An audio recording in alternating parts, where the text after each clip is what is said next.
Hello' students, আজি আমি আলোচনা কৰিম ক্লাছ 5-ৰ অসমীয়া পাঠ্যপুথিত থকা 4 নম্বৰ পাঠ পিঠাৰ মেল।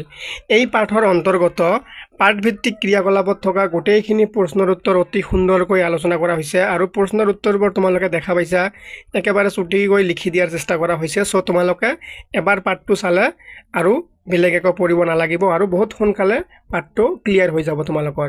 চ' এতিয়া আমি পলম নকৰাকৈ ক্লাছটো আৰম্ভ কৰিম, কিন্তু তোমালোকে ক্লাছটো স্কিপ নকৰাকৈ শেষলৈকে চাই থাকিবা। এইখন হ'ল তোমালোকৰ পিঠাৰ মেল। তোমালোকে কি কৰিবা, পদ্যটো এবাৰ ভালকৈ শুদ্ধকৈ পঢ়ি ল'বা। এতিয়া চাম তোমালোকৰ পাঠভিত্তিক ক্ৰিয়াকলাপত কি কি প্ৰশ্ন আছে। যেনেকৈ প্ৰথমতে কৈছে পদ্যটো শুদ্ধ আৰু স্পষ্ট উচ্চাৰণেৰে পঢ়া।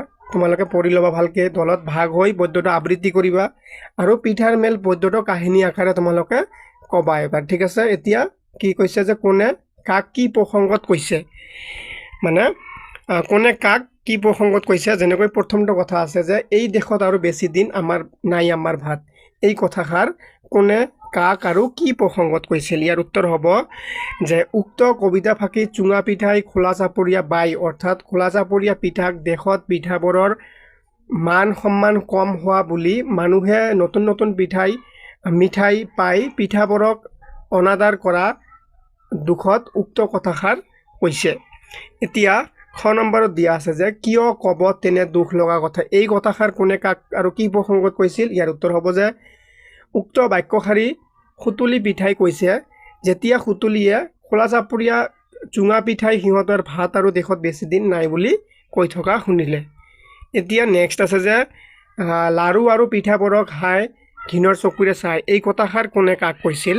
ইয়াৰ উত্তৰ হ'ব যে উক্ত বাক্যশাৰীৰ সহায়ত চুঙা পিঠাই আজিকালি পিঠাবোৰৰ ঘোৰ অপমান দেখি খোলা চাপৰীয়া বাই সহ সকলো পিঠাৰ আগত নিজৰ দুখ প্ৰকাশ কৰি আছিল। এনেকৈ এতিয়া 2 নম্বৰত কৈছে যে তলৰ খালী ঠাইত বাকচত থকা উপযুক্ত শব্দৰে পুৰোৱা। এই বাকচত থকা শব্দবোৰ ব্যৱহাৰ কৰি তলত কিছুমান খালী ঠাই আছে, আমি পূৰ কৰিব লাগিব। যেনেকৈ এটা উদাহৰণ দি দেখাই দিছে যে অতি অসন্মান বা অৱমাননা। ইয়াৰ খালী ঠাইত কি লিখি দিছে, আমাক ঘোৰ অপমান বুলি লিখি দিছে। এতিয়া আমি বাকী খালী ঠাইবোৰ উত্তৰ কৰি দিছোঁ। তোমালোকে উত্তৰবোৰ চাই কিতাপত ডাইৰেক্ট উত্তৰবোৰ লিখি ল'বা। যেনেকৈ ইয়াত কি আছে, আকস্মাত মানে কি হঠাৎ। ইয়াৰ খালী ঠাইত কি হৈছে, হঠাৎ ব্যৱহাৰ কৰা হৈছে। এই হঠাৎ শব্দটো কিন্তু এই বাকচৰ পৰা আনি খালী ঠাই পূৰ কৰা হৈছে, ঠিক আছে। চ' এনেকৈ তোমালোকে উত্তৰবোৰ কৰি ল'বা। বাকীখিনি মই কৰি দিছোঁ। যেনেকৈ বিহুৰ আগদিনা, ইয়াৰ খালী ঠাইত হ'ব উৰুকা। শস্য আদি থবৰ কাৰণে বাঁহৰ কাঠিৰে সজা বহল মুখৰ সঁজুলি, ইয়াৰ খালী ঠাইত হ'ব পাচি। তাৰপিছত নেক্সট আছে যে লৰালৰিকৈ কৰা কাৰ্য, ইয়াৰ খালী ঠাইত হ'ব ঘপৰাই। তাৰপিছত দিয়া আছে ঘৃণা বা ভাল নোপোৱা, ইয়াৰ খালী ঠাইত আছে ঘিণ। এতিয়া নেক্সট আছে যে বস্তু সামৰি থোৱা কোঠা, ইয়াৰ খালী ঠাইত হ'ব ভৰালি কোঠা, ঠিক আছে। এনেকৈ 3 নম্বৰত দিয়া আছে যে পদ্যটোত উল্লেখ থকা পিঠাৰ নামবোৰ পাচিৰ পৰা বাছি উলিয়াই খালী ঠাইত লিখা। কি কৰিব লাগে, এই বাকচত কি দিয়া আছে, তোমালোকৰ কিছুমান পিঠাৰ নাম দিয়া আছে। পদ্ধতিত উল্লেখ থকা পিঠাৰ নামবোৰ বাছি উলিয়াই তোমালোকে লিখিব লাগে। মই ডাইৰেক্ট উত্তৰ কৰি দিছোঁ যে পাঠত উল্লেখ থকা পিঠাবোৰ হৈছে চুঙা পিঠা, সুতুলি পিঠা, ফেনী পিঠা আৰু খোলা চাপৰীয়া পিঠা। এইকেইটা পিঠা তোমালোকৰ পদ্যটোত উল্লেখ আছে। চ' আমি বাকচটোৰ পৰা এইকেইটা বাছি উলিয়াই লিখিছোঁ। এতিয়া 4 নম্বৰত দিয়া আছে উত্তৰ লিখা। ক নম্বৰ প্ৰশ্ন, খোলা চাপৰীয়া পিঠাক কোনে কি বুলি সম্বোধন কৰিছিল। ইয়াৰ উত্তৰ হ'ব যে খোলা চাপৰীয়া পিঠাক চুঙা পিঠাই খোলা চাপৰীয়া বাই বুলি সম্বোধন কৰিছিল। এতিয়া পিছৰটো প্ৰশ্ন, যেনেকৈ আছে কি কি পিঠাই পিঠাৰ মেলত ভাগ লৈছিল। ইয়াৰ উত্তৰ হ'ব চুঙা পিঠা, সুতুলি পিঠা, ফেনী পিঠা আৰু খোলা চাপৰীয়া পিঠাই পিঠাৰ মেলত ভাগ লৈছিল। এতিয়া নেক্সট দিয়া আছে যে গ নম্বৰ প্ৰশ্ন, অকণমানিয়ে পিঠা লাৰুৰ সলনি কি কি খাবলৈ বিচাৰে। ইয়াৰ উত্তৰ হ'ব অকণমানিক পিঠা লাৰুৰ সলনি লুচি, বিস্কুট, চাহ, ৰসগোল্লা আদি লাগে বা খাব বিচাৰে। এতিয়া এনেকৈ তোমালোকৰ ক পাঠভিত্তিক প্ৰশ্ন উত্তৰখিনি শেষ হ'ল। এতিয়া আছে তোমালোকৰ খ নম্বৰত থকা ভাষা অধ্যয়ন বা ব্যৱহাৰিক ব্যাকৰণ। প্ৰথমতে কি দিয়া আছে, চুঙা পিঠাই মাতিলে ঘপৰাই খোলা চাপৰীয়া বাই। ঘপৰাই শব্দটোৰ দৰে টপৰাই শব্দটোৱে ততালিকে অৰ্থ প্ৰকাশ কৰে অৰ্থাৎ কি ঘপৰাই শব্দটোৰ যেনেকৈ ইয়াৰ এটা অৰ্থ আছে সেম এই টপৰাই শব্দটোৰো এটা অৰ্থ আছে এতিয়া কি কৰিছে উদাহৰণ ক নম্বৰ দিছে ৰাজুৱে সকলো কথাতে ঘপৰাই মাতে অৰ্থাৎ এই ঘপৰাই শব্দটো ব্যৱহাৰ কৰি তিনিটা উদাহৰণ লিখিছে যেনেকৈ আৰু এটা আছে সি টোপনিৰ পৰা ঘপৰাই উঠিল গ নম্বৰত দিয়া আছে সকলো প্ৰশ্নৰ উত্তৰ ঘপৰাই দিয়া সহজ কথা নহয় এতিয়া তোমালোকক কি কৈছে যে এই টপৰাই শব্দটো ব্যৱহাৰ কৰি তিনিটা বেলেগ বেলেগ বাক্য লিখিব লাগে বেলেগ বেলেগ তিনিটা বাক্য লিখিলে কি হ'ব মই সুন্দৰকৈ লিখি দিছোঁ যে শিক্ষকে প্ৰশ্ন সোধাৰ লগে লগে ৰাহুলে টপৰাই উত্তৰ দিলে ঠিক আছে এই টপৰাই শব্দটো ব্যৱহাৰ কৰি তিনিটা বাক্য লিখি আছোঁ আমি খ নম্বৰত আছে যে তাই মোৰ কথাটো শুনা মাত্ৰকে টপৰাই মাত লগালে ঠিক আছে এতিয়া গ নম্বৰত দিয়া আছে বলটো তললৈ পৰি যোৱা দেখি সি টপৰাই ধৰি পেলালে ঠিক আছে এনেকৈ টপৰাই শব্দটো ব্যৱহাৰ কৰি আমি কি কৰিছোঁ এটা দুটা তিনিটা বাক্য নতুনকৈ লিখিছোঁ এতিয়া 6 নম্বৰত দিয়া আছে তোমালোকৰ যে দলত আলোচনা কৰি শব্দবোৰৰ পাৰ্থক্য উলিয়াই একোটাকৈ বাক্য ৰচনা কৰা দলত কিছুমান শব্দ দিয়া আছে যোনবোৰ দুটা শব্দ শুনিবলৈ একে শব্দ দুটাৰ মাত একেই হয় কিন্তু ইয়াৰ মাজত পাৰ্থক্য কি আছে পাৰ্থক্য লিখি আমি কি কৰিব লাগিব এটাকৈ বাক্য লিখিব লাগিব যেনেকৈ এইটোও শুনাত একে আৰু এইটোও যেনেকৈ কথা দুটাই শুনাত একে হয় কিন্তু অৰ্থ বেলেগ বেলেগ হয় যেনেকৈ এইটো কথা মানে কি বচন বা মাত আৰু এইটোৰে বাক্য সজালে কি হ'ব যে মিছা কথা কোৱা অনুচিত আৰু এইটো কথাৰ শব্দৰ অৰ্থ কি যে জোখ মাখৰ সজুলি আইতাক মোক এক কথা চাউল জুখি দিলে ঠিক আছে এনেকৈ যিমান কেইটা শব্দ দিয়া আছে অৰ্থ মানে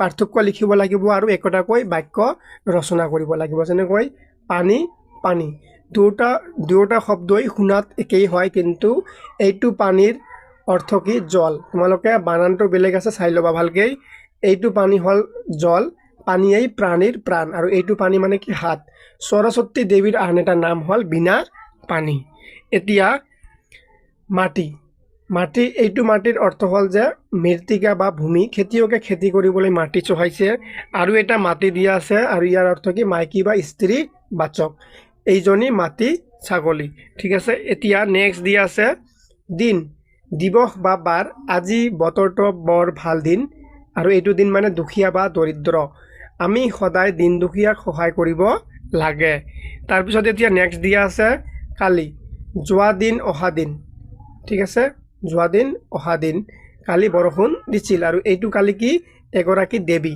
আমি আটাইয়ে মিলি কালী পূজা চাবলৈ গৈছিলোঁ এই দুটা শুনাত সেম হ'লেও কিন্তু মানে বানানটো বেলেগ হয় তো বানানটোৰ হিচাপত তোমালোকৰ অৰ্থটো চেঞ্জ হৈ যাব সেই হিচাপত তোমালোকে বানানটো ভালকৈ লক্ষ্য কৰিবা বানানটো কি পাৰ্থক্য আছে সেই হিচাপত অৰ্থটো মনত ৰাখিব লাগিব ঠিক আছে এতিয়া দিয়া আছে খালী দুটা খালী দিয়া আছে কিন্তু দুয়োটাৰ মাজত পাৰ্থক্য কি এইটো খালী হ'ল কি অকল বা কেৱল ল'ৰাটোৱে খালী খেলি থাকিব বিচাৰে আৰু এইটো খালী কি শূন্য পানীৰ বটলটো খালী হৈ আছে এতিয়া নেক্সট 7 নম্বৰত কি কৈছে নাওখনত দিয়া অব্যয় পদৰে তলৰ বাক্যটো সম্পূৰ্ণ কৰা নাওখনত কিছুমান কি দিয়া আছে তোমালোকে 7 নম্বৰত চাবা নাওখনত কিছুমান অব্যয় পদ দিয়া আছে যেনেকৈ এতেকে গতিকে নাইবা যিহেতু দেখোন কিন্তু আৰু বা এইকেইটা অব্যয় ব্যৱহাৰ কৰি কি কৰিব লাগে তলৰ বাক্যকেইটা সম্পূৰ্ণ কৰিব লাগে